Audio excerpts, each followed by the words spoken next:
오늘 하루 우리에게 말씀하시는 주님의 음성 가운데 복된 은혜를 깊이 누리는 시간이 되기를 소망합니다. 이제 성령님의 임재와 도우심을 구하며 기도드리겠습니다. 살아계신 하나님, 이 시간 주님의 거룩한 말씀에 귀 기울이도록 우리를 도우사 우리가 진실로 깨닫게 하시고 깨달음으로 믿음에 이르게 하시며 믿음으로 신실함과 순종함에 이르게 하시어 우리의 하는 모든 일에서 하나님의 존귀와 영광을 구하게 하옵소서. 예수 그리스도의 이름으로 기도합니다. 아멘. 이제 하나님께서 오늘 우리에게 주신 말씀을 읽겠습니다. 먼저 구약 성경 시편 22편 27절의 말씀입니다. 땅끝에 사는 사람들도 생각을 돌이켜 주님께로 돌아올 것이다. 이어서 신약 성경 마태복음 13장 33절의 말씀입니다. 하늘나라는 누룩과 같다. 어떤 여자가 그것을 가져다가 가루 서말 속에 살짝 섞어 놓으니 마침내 온통 부풀어 올랐다.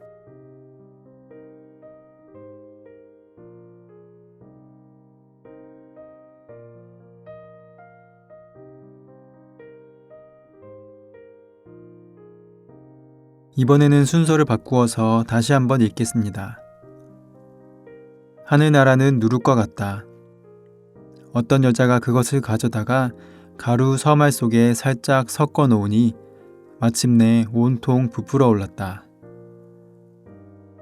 땅 끝에 사는 사람들도 생각을 돌이켜 주님께로 돌아올 것이다.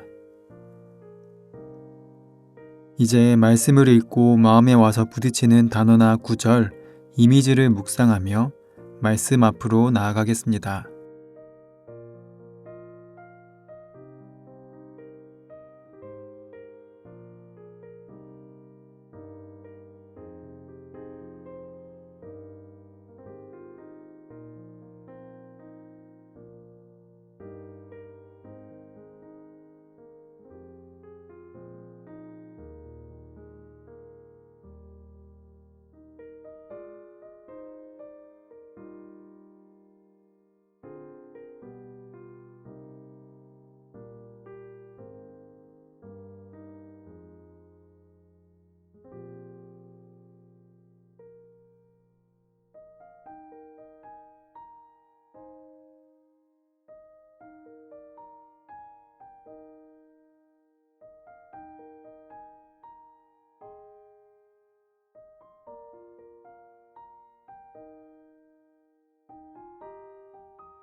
오늘 신약의 말씀은 하나님 나라에 대한 예수님의 연속된 비유 말씀 가운데 하나입니다.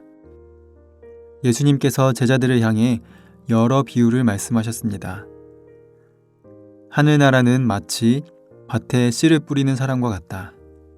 그가 씨를 뿌리는데 덜어는 길가에, 덜어는 돌밭에, 또 덜어는 가시덤불에 떨어져서 각각 새들이 쪼아먹고 싹이 났으나 곧 말라버리고 또 싹이 났지만 가시덤불이 자라서 싹은 자라지 못했다. 하지만 좋은 땅에 뿌려진 씨는 30배, 60배, 100배의 결실을 맺었다. 예수님께서는 우리가 잘 알고 있는 씨 뿌리는 사람이라는 이 유명한 비유 이야기를 시작으로 가라지 비유, 겨자씨 비유로 천국에 대해 가르치셨습니다. 하늘나라는 자기 밭에다가 좋은 씨를 뿌리는 사람과 같다. 원수가 와서 가라지 씨를 뿌리고 갔지만 그 가라지를 눈에 보이는 대로 바로 뽑지 않고 추수 때까지 두었다가 한꺼번에 모아 불에 넣는 것과 같다. 또 말씀하십니다. 하늘나라는 겨자씨와 같다. 겨자씨는 어떤 씨보다 더 작은 것이지만 자라면 어떤 풀보다 더 커져서 나무가 된다. 그리하여 공중의 새들이 와서 그 가지에 깃들인다. 그리고 오늘 신약의 말씀인 누룩의 비유를 말씀하십니다. 하늘나라는 누룩과 같다. 어떤 여자가 그것을 가져다가 가루 서말 속에 살짝 섞어 놓으니 마침내 온통 부풀어 올랐다. 예수님의 말씀을 듣고 있던 제자들은 이 단락에서 깜짝 놀랐을 것 같습니다. 왜냐하면 유대인들에게 있어서 누룩이라고 하는 것은 좋은 이미지를 가진 재료가 아니었기 때문입니다.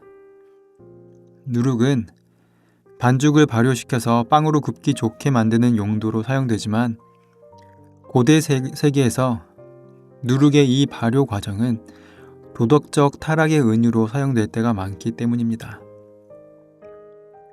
신약 성경에는 누룩이 부정적인 의미로 사용되고 있는 곳이 덜어 있습니다. 특히 여러분은 적은 누룩이 온 반죽을 부풀게 한다는 것을 알지 못합니까? 여러분은 새 반죽이 되기 위해서 묵은 누룩을 깨끗이 치우십시오.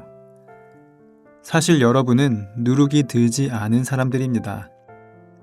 우리들의 유월절 양이신 그리스도께서 희생되셨습니다. 그러므로 묵은 누룩, 곧 악의와 악독이라는 누룩을 넣은 빵으로 절기를 지키지 말고 성실과 진실을 누룩으로 삼아 누룩 없이 빚은 빵으로 지킵시다. 라는 고린도전서의 말씀이 그것을 잘 보여주고 있습니다. 그들에게 있어서 누룩은 곧 악의와 악독이었습니다. 그런데 이 누룩을 예수님께서 하늘나라를 비유하는 것으로 사용하고 계십니다. 신학자 버나드 브랜든 스캇에 의하면 예수님이 누룩을 사용하여 비유를 말씀하신 것은 이 비유가 당시의 종교 권력에 의해 누룩으로 취급되던 그리고 소외되어 있던 약한 이들을 향한 좋은 소식이었을 것이라 말합니다. 무교절기가 설정한 거룩의 한계, 경계선이 예수님의 누룩 비유에 의해 제거되었을 것이라는 의미입니다. 예수님께서 말씀하시는 하늘나라, 곧 씨 뿌리는 사람이요 겨자씨이며 누룩인 이 하늘나라는 먼 곳에 있는 무언가 또는 어딘가를 지칭하지 않습니다. 예수님의 말씀에 의하면 하늘나라인 씨 뿌리는 사람은 그 땅이 좋은 땅이든 아니든 이 땅에 씨를 뿌렸고 겨자씨는 이 땅에서 자라나서 새들의 깃들일 곳이 되었습니다. 또한 누룩은 가루 서말을 부풀게 합니다. 하늘나라는 우리가 늘 고대하고 기다려야 하는 우리의 갈 곳이기도 하지만 동시에 지금 이 순간에도 우리의 삶을 인도하시는 하나님의 통치입니다. 하늘나라는 곧 하나님의 주권, 하나님의 통치인 것입니다. 그렇기 때문에 하나님의 통치는 누룩으로서 우리의 온 삶을 좋은 빵 반죽으로 변화시킵니다. 오늘 구약 말씀에서 시편 기자는 나의 하나님, 어찌하여 나를 버리십니까? 어찌하여 그리 멀리 계셔서 살려달라고 울부짖는 나의 간구를 듣지 아니하십니까? 라는 고통의 부르짖음 속에서도 그러나 주님은 거룩하신 분, 이스라엘의 찬양을 받으실 분이십니다. 라는 믿음을 고백합니다. 왜냐하면 하나님께서 우리의 삶을 통치하시고 그 삶 속에서 하나님 나라를 이루어 가시기 때문입니다. 그러한 믿음으로 땅끝에 사는 사람들도 생각을 돌이켜 주님께로 돌아올 것입니다. 하나님의 나라는 바로 우리의 삶을 지탱하는 근본적인 정체성과 관련되어 있습니다.